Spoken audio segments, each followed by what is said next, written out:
प्यारे बच्चों अस्सलाम अलैकुम। ये class second subject Urdu topic खरगोश और गेंडा। बच्चों इम टॉपिक पर ज लेक्चर आज अमी टॉपिक लास्ट लेक्चर पर्न युस जन तुहस किताब हंदिस पेज नंबर 82 पे बच्चों दिख 82 83 पे दिख पकि सो बच्चों करो शुरू ते पर्न। खुदा के लिए मुझे यहाँ से निकालो, मैं अपने आप यहाँ से नहीं निकल सकता, खरगोश ने कहा।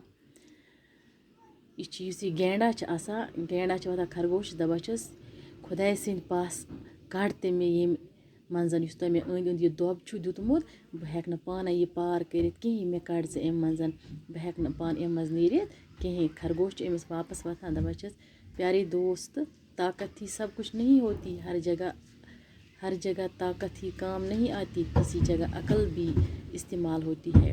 खरगोश अमिस वथान दपान ऐ मान दोस्त, ताकत इंसान सुन प्रथ कह, ताकत यूत कह इंसान सुन प्रथ कह आसान।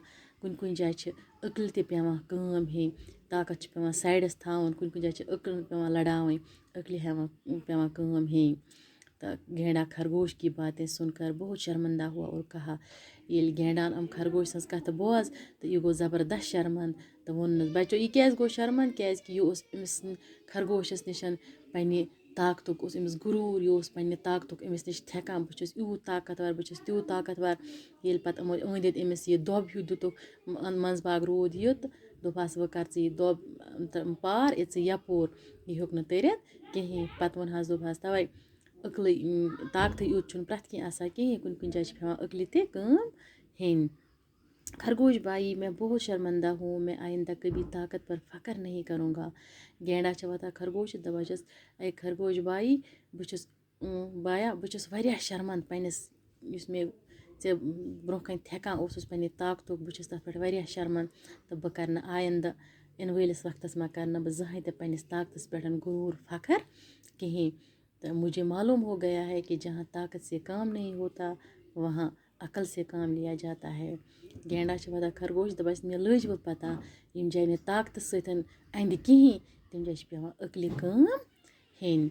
मैं तुम्हारा एहसानमंद हूँ कि तुमने मेरी आँखें खोल दी।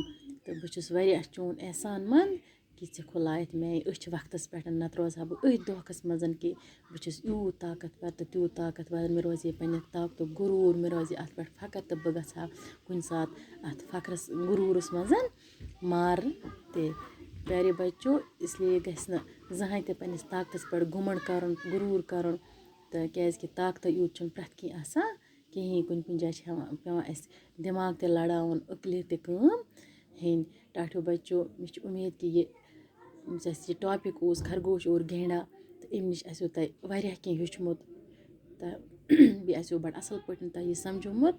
तो इंशाल्लाह आज किस लेक्चरस मज गो इसी हना। तो आज बिहु तुह ते रबस हवाल, तो मे दियो इजाज़त। अस्सलाम अलैकुम।